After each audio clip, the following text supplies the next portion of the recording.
नमस्कार, राम राम साहब। मैं एनआईएसएम सर्टिफाइड रिसर्च एनालिसिस्ट सत्यवादी सुरेश आपका इस चैनल पे स्वागत करता हूं। ये चैनल आपका अपना है दोस्तों। जी हाँ दोस्तों, आप सभी के प्यार और आशीर्वाद का ये नतीजा है कि आज मैं एनआईएसएम सर्टिफाइड रिसर्च एनालिसिस्ट बन गया हूं। जब भी मैं कमजोर पड़ा, आप सबने मुझे सपोर्ट किया, आगे बढ़ने की ताकत दी। तो सच कहूं तो ये आप लोगों के बिना मुमकिन नहीं था। तो दिल से धन्यवाद आप सभी को। ऐसे ही अपना प्यार और आशीर्वाद बनाए रखें दोस्तों। अब बात करते हैं मार्केट की। तो दोस्तों, अभी आजकल क्या चल रहा है ना, पिछले 2 दिन से मार्केट में आई हुई है तेजी। तो अब बात यही है कि ये तेजी रियल है या फिर ये एक ट्रैप है, कि ये तेजी टिक पाएगी कि नहीं टिक पाएगी। क्योंकि तेजी तो हमें देखने को मिल रही है, आए दिन मार्केट गैप अप हो रहा है। गैप अप तो कुछ खास नहीं होता है, कुछ पॉइंट होता है, लेकिन गैप डाउन जब होता है तो बड़े पॉइंट के साथ में होता है। ओवरऑल तेजी आ रही है बाजार में। तो इस तेजी के ऊपर हम बात करने वाले हैं कि ये तेजी रुकने वाली है या फिर ये गिरने वाली है या ट्रैप बना रहा है, सीन क्या है इसके ऊपर।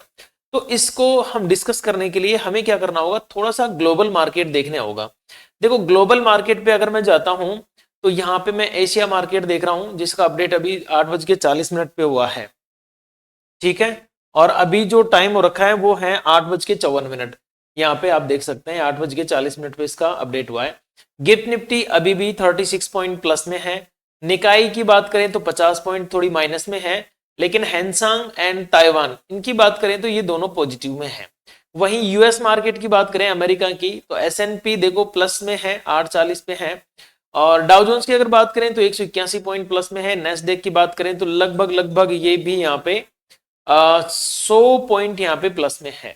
ठीक है, इसके अलावा ऑस्ट्रेलिया की बाजार भी तेजी में है, यूरोप के बाजार भी ओवरऑल देखेंगे आप तो तेजी में है। ओवरऑल फिलहाल अगर मैं मार्केट्स की बात करूं तो पूरे मार्केट्स यहाँ पे तेजी में है। अब बात यह आती है कि अब हम क्या करें। कल बुधवार है और कल हमें किस तरह से काम करना चाहिए, निफ्टी में किन किन चीजों का विशेष ध्यान रखना चाहिए, तो इनके ऊपर हम थोड़ा सा बात करने वाले हैं। तो देखिए, निफ्टी के मैं आपको लेवल्स ओपन कर देता हूं। अगर मैं बात करूं कल के लेवल्स की, तो कल के लेवल एकदम परफेक्ट चले थे दोस्तों। लेवल्स में कोई संदेह करने वाली बात नहीं थी। ठीक है, निफ्टी की अगर मैं बात करूं तो देखो, निफ्टी में अगर कल मार्केट रेंज में ओपन होता है तो, जैसे कि आज क्या किया मार्केट ने, रेंज में ओपन हुआ। ठीक है, ये 17 तारीख का बाजार है, यहाँ पे यहां से शुरू है 17 तारीख का बाजार। यहाँ पे मार्केट जब शुरू हुआ ना, बड़ा कंफ्यूजन रहा मार्केट में। आज यहाँ पे शुरू होता है बाजार, ऊपर जाता है, इसका हाई लिया इसने, लिक्विडिटी ग्रैब की पूरी, और नीचे लटक गया। नीचे लटकने के बाद में देखो यहां से इसने लिक्विडिटी उठाई। अब ये जो लो पॉइंट था ना, इसी की लिक्विडिटी लेके ऊपर भग गया। ये ट्रैप बहुत रेयर बनता है, बहुत ही रेयर, कि मार्केट इस तरह से जाए, इस तरह से 2 बार नाटक करके ऊपर चला जाए। वरना ऐसा पैटर्न बनता नहीं है कि इसकी कोई लिक्विडिटी लेके निकल जाए। कुछ है ही नहीं इसमें मजबूत, लिक्विडिटी लेने लायक कोई चीज ही नहीं थी, बट मार्केट को ऊपर जाना था ओवरऑल, सो वो लेके निकल गया। वरना अगर इसको वाकई में लिक्विडिटी लेने आना था ना, तो इस कैंडल के आसपास आना चाहिए था, इस रेंज के आसपास। ये खाली रेंज थी इसकी, क्योंकि प्रीमियम या फिर मैं कहूं कि मार्केट का जो बैलेंस है ना, वो यहां पे इम्बैलेंस हुआ है। तो वो बैलेंस यहां से क्रिएट होता है, इन दोनों कैंडल्स के बीच में से, इनके बीच में से नहीं होता। फिर भी मार्केट तेजी किया है, बहुत अच्छी बात है। अब यहां से देखते हैं आगे क्या हुआ। यहां से मार्केट तेजी करके गया, फिर एम पैटर्न बनाया, डब्ल्यू पैटर्न बनाया, even head and shoulder pattern भी बीच बीच में बनाया, बहुत सारे पैटर्न बनाए। ओवरऑल मार्केट ने तेजी कर दी। अब कहानी यहां पे आ जाती है कि कल क्या लगता है। तो मुझे अभी, अब जब मैं क्रूड ऑयल को देखता हूं, क्योंकि क्रूड जब भी गिरता है तो इंडिया मार्केट, या फिर यूं कह सकते हैं कि निफ्टी बैंक निफ्टी तेजी कर लेती है। क्रूड जब तेजी करता है तो निफ्टी बैंक निफ्टी मंदी कर लेती है। तो थोड़ी सी नजर एक बार क्रूड पे भी मारी जाए, ताकि हमें अच्छा और अंदाजा लग सके। दोस्तों, एक चीज मैं आपको बताना चाहता हूँ कि जो शेयर मार्केट है, ये सिर्फ अंदाजे का खेल है, इसमें 100% कुछ भी नहीं होता है। मैं आपको बता देना चाहता हूँ, वीडियो केवल एजुकेशनल पर्पस से है, बाय सेल रिकमेंडेशन नहीं है, ना कोई इन्वेस्टमेंट की टिप है। ठीक है, इसको आप पढ़ सकते हैं डिस्क्लेमर को। ओके, चलिए अभी अगर मैं क्रूड को देखता हूं, तो क्रूड अगर देखा जाए तो क्रूड ने गिरावट तो दिखाई है। वैसे क्रूड में आज एक्सपायरी भी है, लेकिन देखो आप लगातार क्रूड नीचे ही आ रहा है, और अभी भी क्रूड में जो प्राइस एक्शन बना हुआ वो डाउन का ही बना हुआ है। ओवरऑल ये कह सकते हैं कि क्रूड में गिरावट तो है, और दिनों के मुकाबले इसमें गिरावट है। सो क्रूड में गिरावट होने का मतलब ये है कि अब मार्केट, अपना मार्केट थोड़ी तेजी कर सकता है। यहाँ पे गिफ्ट निफ्टी देखेंगे, तो सेकंड सेशन दिखा रहा था आपको अभी वो, लेकिन देखिए यहाँ पे भी अच्छी तेजी आई हुई है। यहाँ पे ओवरऑल देखेंगे तो 238 पॉइंट या 1% की तेजी है। सो मार्केट में तेजी आने की संभावनाएं तो है भाई, ठीक है। अब ये संभावनाएं कैसे कैसे क्या क्या है, देखो कल अगर मुझे ये निफ्टी जो है ये 15 मिनट के टाइम फ्रेम पे कर देता हूं ताकि लेवल्स बताने में मुझे थोड़ी आसानी रहे समझाने में। कल मुझे ऐसा लग रहा है कि निफ्टी अगर आज की जो क्लोजिंग है 581 का है, 23,581 की, लेकिन कल अगर 23,653 के लेवल के ऊपर कहीं ना कहीं सस्टेन हो जाती है, जो कि आज का टॉप है, इसके ऊपर कहीं ना कहीं सस्टेन हो जाती है निफ्टी, तो फिर ऊपर जाना चाहेगी। और ऊपर कैसे जाना चाहेगी, देखो यहां से निकल के जो पहला लेवल लेगी ना ये, वो लेगी लगभग 23,767, 23,767 का, ठीक है। इसके बाद में ये टॉप पकड़ने की कोशिश करेगी, क्योंकि यहाँ पे इन दोनों का मिटिगेशन पहले भी हो चुका है। वो लेवल आएगा आपका 23,833। अच्छा जी, 23,833 अगर क्रॉस कर गया तो फिर हमारे लिए कौन सा लेवल है, तो देखो नॉर्मली अगर 23,833 क्रॉस होता है ना, तो फिर हमें मोटा मोटा लेवल देखने को मिल जाएगा 24,000 का।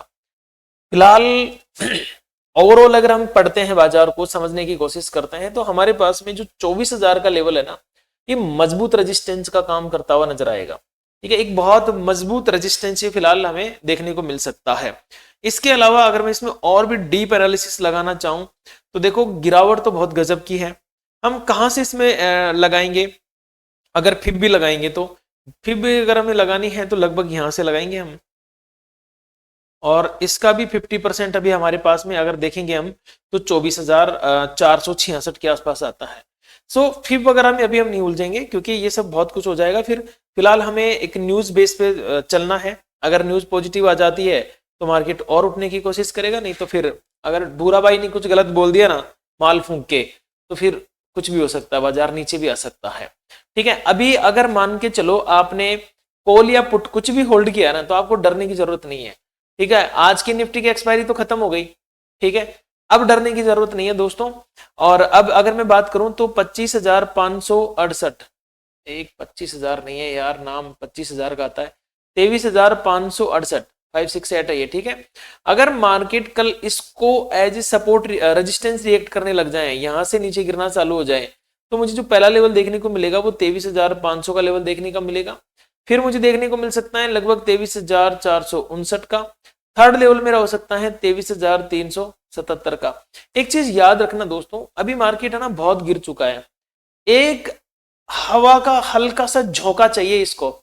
हवा मतलब समझ रहे हो, एक हल्की सी पॉजिटिव न्यूज का इंतजार कर रहा है बाजार, बस ये रॉकेट की तरह उड़ेगा। क्योंकि हमारे मार्केट की खास बात है, ये कुछ भी कितनी भी बुरी से बुरी खबर हो, कितनी भी बुरी से बुरी खबर हो, एक टाइम के बाद में इसको पचा जाता है, पूरी तरह से पचा लेता है इस चीज को, फिर इसके ऊपर कोई असर नहीं होता है। भले ही वो ट्रंप साहब कुछ बोले, चाहे ट्रेड डील के बारे में कुछ हो, चाहे अमेरिका यूक्रेन लड़े, चाहे रशिया यूक्रेन लड़े, चाहे ईरान मरे, कुछ भी हो, कोई नहीं फर्क पड़ता इसके ऊपर।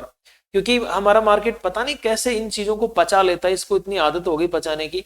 हालांकि गिरा तो बहुत बुरा है, लेकिन एक लिमिट के बाद में आदत बन जाती है इसकी, ठीक है। सो अभी ये हमारे पास में निफ्टी के लेवल्स हैं। अगर हम बात करें बैंक निफ्टी के लेवल्स की, तो बैंक निफ्टी में भी मैं आपको लेवल ड्रॉ करके दिखा देता हूं एक बार दोस्तों, मुझे कौन कौन से लेवल इंपॉर्टेंट लग रहे हैं 15 मिनट के टाइम फ्रेम पे। देखिए 54,998 ये मेरा एक लेवल है। अगर इसका ब्रेकआउट हो कि ये सस्टेन होता है, तो मैं फर्स्ट टारगेट मुझे मिल सकता है लगभग 55,351 का, दूसरा मुझे मिल सकता है 55,629 का, और तीसरा मुझे मिल सकता है 56,079 का, ठीक है, 79 का। आज की मैं जब लाइव था दोस्तों, तो एक बड़ी तगड़ी दुर्घटना हुई, मैं आपको दिखा अभी बताऊंगा, थोड़ी देर रुकिए। अगर 54,782 का लेवल नीचे की तरफ टूटा, तो फर्स्ट टारगेट मुझे 54,518 का, सेकंड टारगेट 54,174 और 53,786, 786 तक मार्केट नीचे की तरफ आ सकता है। अब दोस्तों बहुत सारे लोग है ना कॉमन गलती करते हैं, मैं उस कॉमन गलती के बारे में बताता हूं आपको। आप खुद ट्रेड करके कभी भी इतना घाटा नहीं करोगे जितना आप ये कॉल टिप वालों के चक्कर में फंस के करते हो। परसों के दिन मेरे पास में एक मित्र का कॉल आया और व्हाट्सएप पे मैसेज भी आया। वो बोलते हैं कि सर मैंने एक चीज खरीदी है पुट। मैंने कि बहुत बढ़िया बात है भाई, मैंने 81 में खरीदा है उसको और अभी वो लगभग 30 के आसपास चल रहा है। तो मैंने कहा भाई इतना नीचे आ गया तो आप एसएल क्यों नहीं लगाए? बोला किसी ने मुझे टिप दी थी किसी ने मुझे टिप दी थी, और वो क्या टिप दी थी, बोला पुट बाई कर लो काम बन जाएगा आपका। बहुत अच्छी बात है भाई, तो उसने स्टॉप लॉस टारगेट भी दिया होगा जिसने आपको टिप दी है। बोले नहीं, उसने टारगेट ही दिया था, स्टॉप लॉस नहीं दिया, और वो टारगेट मुझे मिला नहीं। तो अब क्या है कि अब कल पता नहीं कहाँ खुलेगी। 100% तो मैं नहीं कह सकता ये कहाँ पे खुली होगी, बट मैं पूरे भरोसे के साथ कह सकता हूं कि ये जो 30 रुपए बचे थे ना, ये 2 रुपए 3 रुपए पे खुली होगी कहीं ना कहीं, और उन भाई साहब की पूरी लंका लग चुकी होगी। अब जब आज मैं लाइव था इसी चैनल पे, मैं लाइव भी आता हूं दोस्तों, अगर आप लाइव ज्वाइन करना चाहते हैं तो आप आ सकते हैं। सुबह 9 से 3 बजे तक मैं लाइव रहता हूं इसी चैनल पे। सो मेरे पास एक कॉल आया एक मैडम का, और वो मुझे बोलती है कि सर हम आपको टिप देना चाहते हैं। मैंने कहा दो मैडम, आपके लिए तो हम जान हाजिर कर देंगे। और वो टिप देती है कि आपको फलानी फलानी स्ट्राइक प्राइस की ऐसे ऐसे करके आपको बाई करना है। ठीक, उन्होंने मुझे बताया। मैंने कहा टारगेट, तो उन्होंने टारगेट बता दिया तुरंत, बोले ये टारगेट। मैंने कि एसएल, बोला एसएल तो सर लगाने की जरूरत ही नहीं है ना। मैंने क्यों नहीं है, बोलो पहले एसएल हिट करेगा फिर टारगेट देगा। तो मैंने कहा फिर आप एसएल से ही बाई करवाओ ना, आपको पता ही है कि आपको एसएल देंगे और वो हिट होगा, तो फिर आप एसएल पे ही बाइंग ऑर्डर लगाओ ना। बोले नहीं सर ऐसे किसी को पता थोड़ा ना होता है। तो भाई एसएल तो होना जरूरी है, क्योंकि अगर अंगुली, ये एक बहुत बड़ी कहावत है, एक बहुत बड़े ट्रेडर ने कहा है कि अगर आपकी अंगुली सड़ जाए ना तो अंगुली काट देनी चाहिए, नहीं तो वो सड़ी हुई अंगुली एकदम हाथ कटवा देगी। और बहुत सारे लोग है ना इन कॉल टिप वालों के चक्कर में आके, मैडम की मीठी मीठी बातों में आके है ना अपना प्रीमियम जीरो करवा चुके हैं। भाई संभल जाओ, अभी भी मौका है, इनके चक्कर में मत पड़ो, कुछ नहीं रखा है। जितना सीखोगे खुद से सीखोगे भाई, कोई आपको टिप से कोई लॉस कवर नहीं करवा सकता, सीखना आपको ही पड़ेगा बाजार में। और कोई दे भी रहा है ना तो लो, मैं मना नहीं कर रहा हूं आपको, लेकिन उनको बोलो भाई प्रॉपर एसएल भी दो आप। ठीक है, अगर किसी को आती है, नॉलेज है, और वो बंदा दे रहा है आपको, कोई दिक्कत नहीं है, देते हैं बहुत सारे, इसमें गलत कुछ नहीं है, लेकिन उनको बोलो भाई प्रॉपर एसएल जरूर दो आप हमें। क्योंकि 100% तो ना आपसे ही हो सकता ना हमसे ही हो सकते, कोई से ही नहीं हो सकता। लेकिन अगर इनकेस आपकी प्रिडिक्शन गलत जाती है तो कम से कम स्टॉप लॉस तो दो, ताकि हमारा प्रीमियम जीरो ना हो। ये भैंस की पूंछ पूरा प्रीमियम जीरो करवा के रख देते हैं। चलिए, सेंसेक्स में अगर 76,315 का लेवल अगर एज ए सपोर्ट रिएक्ट होता है कल ओपनिंग के बाद में, तो 76,634 मेरा फर्स्ट टारगेट, 77,171 मेरा सेकंड टारगेट, 78,259 मेरा थर्ड टारगेट हो सकता है। ठीक है दोस्तों। अच्छा, अगर नीचे चला तो 75,937 ये एक लेवल है। यहां से नीचे चला मार्केट तो पहला 75,420, ये लोग जो होते हैं ना ये 420 ही होते हैं, ध्यान रखना, 420 बिल्कुल। अच्छा, 75,420 से नीचे चला तो 74,697, और इसके बाद में 74,153, ये मेरे लेवल्स हो सकते हैं। अब अगर दोस्तों आपने अभी तक टेलीग्राम चैनल ज्वाइन नहीं किया है तो टेलीग्राम चैनल ज्वाइन कर लीजिए, लिंक डिस्क्रिप्शन में और कमेंट बॉक्स में है। और हो सके तो आप लोग प्लीज वीडियो को लाइक शेयर एंड सब्सक्राइब और हाइप भी कर दीजिए। टेलीग्राम के ऊपर मैं अपडेट देता रहता हूँ, बहुत अच्छी अच्छी, आज भी मैंने अपडेट दिया था। मैंने जब मार्केट था लगभग 400 के आसपास था, 23,400, तब मैंने कहा था कि 350 का सपोर्ट लेगा, और आप जाके देख सकते हो एग्जैक्ट 350 का सपोर्ट लेके मार्केट उठा है यहाँ से। इसके अलावा मैंने एक चीज और आपको बोली थी कि हेड एंड शोल्डर नहीं बन जाए कहीं, आप देखेंगे तो हेड एंड शोल्डर का पैटर्न बनता हुआ नजर आया था। मैंने चार्ट शेयर किया था टेलीग्राम के ऊपर, और मैंने बोला था कि भाई भैरू जी महाराज से प्रार्थना करो कि ये चार्ट नहीं बने, नहीं तो वो एक इंस्टाग्राम पे मीम देखते हैं ना कि बोलो भैरू जी महाराज की जय, और फिर उसके बाद में वो जो भी होता है वो गिर जाते हैं, लोग होते हैं जो भी होता है, तो कहीं हमारे मार्केट जी भी कहीं भैरू जी महाराज की जय नहीं बोल दे। लेकिन हुआ उल्टा, अच्छा हुआ वो हेड एंड शोल्डर नहीं बना और मार्केट रिवर्स होकर ऊपर निकल गया। अच्छा हुआ ये तो, खैर हमारी हेल्थ के लिए, अपने मतलब हमारे मार्केट की हेल्थ के लिए। सो टेलीग्राम पे मैं बहुत सारे अपडेट देता रहता हूँ, प्लीज टेलीग्राम चैनल ज्वाइन कर लीजिए, और मिलते हैं कल लाइव में। तब तक के लिए मेरी ओर से आप सभी को घनी घनी खम्मासा।